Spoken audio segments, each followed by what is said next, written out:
Congress party నాయకులు ఇలా ప్రజలు సమాధానం చెప్పాల్సి వస్తుంది. ప్రజలు నిలదీస్తారు. ఇవాళ ఆశామాషి ప్రజలు నిలదీస్తారు. ఏదో కేసీఆర్ 10 సంవత్సరాలు ఊకతోప్పుడు ఉపన్యాసాలు ఇచ్చిండు, మోసం చేసిపోయిండు, మేము కూడా అట్నే చేస్తామంటే కేసీఆర్ కు ఆలస్యంగా బుద్ధి చెప్పారు. కానీ కాంగ్రెస్ పార్టీకి వెంటనే బుద్ధి చెప్పడానికి ప్రజలు సిద్ధంగా ఉన్నారు. వెంటనే ఇవాళ తెలంగాణ రాష్ట్ర వ్యాప్తంగా చర్చ జరుగుతుంది. రాష్ట్ర ముఖ్యమంత్రి గారి వ్యాఖ్యలు చూసిన తర్వాత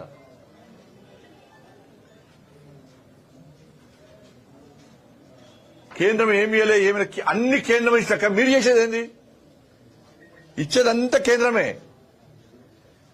శ్వేతపత్రం విడుదల చేయమన్నాం, మేం చేస్తామన్నాం, ఏమైంది?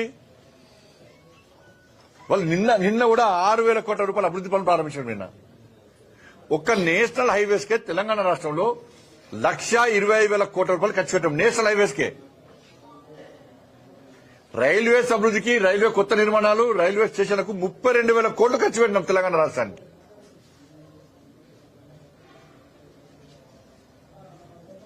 ధాన్యం కొనుగోలు కోసం 1,50,000 కోట్లు ఖర్చు పెట్టినాం. ఇవాళ ఈ 10 సంవత్సరాల కాల వ్యవధిలో తెలంగాణ రాష్ట్రానికి 12 లక్షల కోట్ల రూపాయలు ఇస్తున్నాం. తెలంగాణ రాష్ట్రానికి అభివృద్ధి పనుల ప్రారంభోత్సవానికి ముఖ్యమంత్రి గారు వస్తారు, మంత్రులు వస్తారు, శభాష్ అంటారు. ఢిల్లీ పోయి మాకు సాయం చేస్తారు, కృతజ్ఞతలు అంటారు. మంత్రులు పర్సనల్ కలిసినప్పుడు చాలా సాయం చేస్తారు, తెలంగాణకు అంటారు. మన రాజకీయంగా మాట్లాడినప్పుడు తెలంగాణకి ఏం చేయలేదు బీజేపీ ప్రభుత్వం అంటారు. మరి గ్రామాల్లో అమలు చేసే సంక్షేమ పథకాలు ఎవరి? తెలంగాణ రాష్ట్రంలో నేషనల్ హైవేస్ అని మీరు నమ్మరు. స్వాతంత్ర్యం వచ్చిన కాంచెల్లి 2014 వరకు కేవలం 2,500 కిలోమీటర్లు మాత్రమే నేషనల్ హైవేస్ జరిగినాయి, పనులు జరిగాయి. 2,500 కిలోమీటర్లు మాత్రమే జరిగినాయి.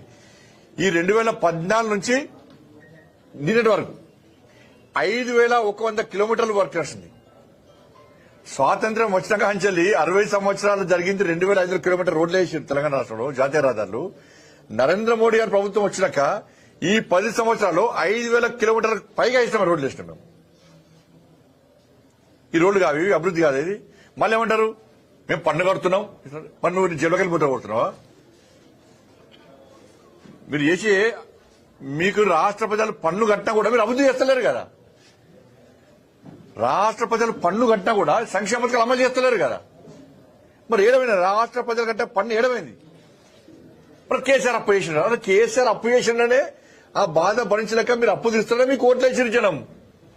మళ్ళీ మీరు కూడా వచ్చే అప్పు అంటే రాష్ట్ర ముఖ్యమంత్రి గారు అమాయకంగా సింపతితోని ప్రజలను నమ్మించే ప్రయత్నం చేశాడు.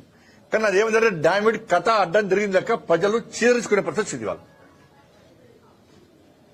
ఇది మంచి పద్ధతి కాదు. ఇది వాళ్ళ తెలంగాణ రాష్ట్రాన్ని కష్టపడి సాధించుకున్నాం. 1,400 మంది బలిదానం అయిపోయారు. ఇలా వాళ్ళ ఆత్మహత్య ఘోషిస్తున్నాయి. లక్షల మంది లాఠీ దెబ్బలు తిన్నారు, జైలుకు పోయారు. 13 లక్షల మంది ఉపాధ్యాయులు రోడ్డుకి ఎక్కి సకల జనుల సమ్మె చేశారు, మెరుపు సమ్మె చేశారు.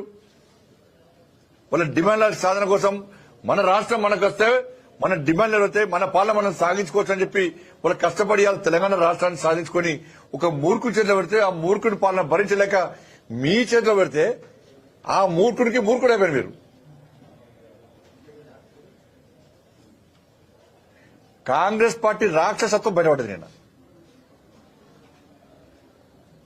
గాడిది గుడ్డు పెట్టుకున్నారు. ఇవాళ ఏమిచ్చారు? గాడిది గుడ్డు కూడా ఇస్తలేరు మీరు. ఇలా నేను రాహుల్ గాంధీ గారిని డిమాండ్ చేస్తున్నా, ప్రియాంక గాంధీ గారిని డిమాండ్ చేస్తున్నా. తెలంగాణ రాష్ట్రానికి వచ్చిండ్రు, సంవిధాన్ బుక్ చేత పట్టుకున్నారు. మేము అప్పులు తీరుస్తాం, కేసీఆర్ అప్పులు చేసిండు, మేము అప్పులు తీరుస్తాం, 6 గ్యారెంటీలు అమలు చేస్తామని చెప్పి మీరు ప్రామిస్ చేసిపోయారు. ఇలా అదే సంవిధాన్ బుక్ పట్టుకొని రాహుల్ గాంధీ గారు తెలంగాణ రాష్ట్రానికి రావాలి. ప్రజలను మేము సమీకరిస్తాం, బహిరంగ సభ మేము పెడతాం. దానిలో ప్రజల సమాధానాలకు, క్వశ్చన్స్ కు సమాధానం చెప్పాలి, ప్రశ్నలకు సమాధానం చెప్పాలి. రాహుల్ గాంధీ గారు సంవిధానం మీద ప్రమాణం చేసి చెప్పాలి.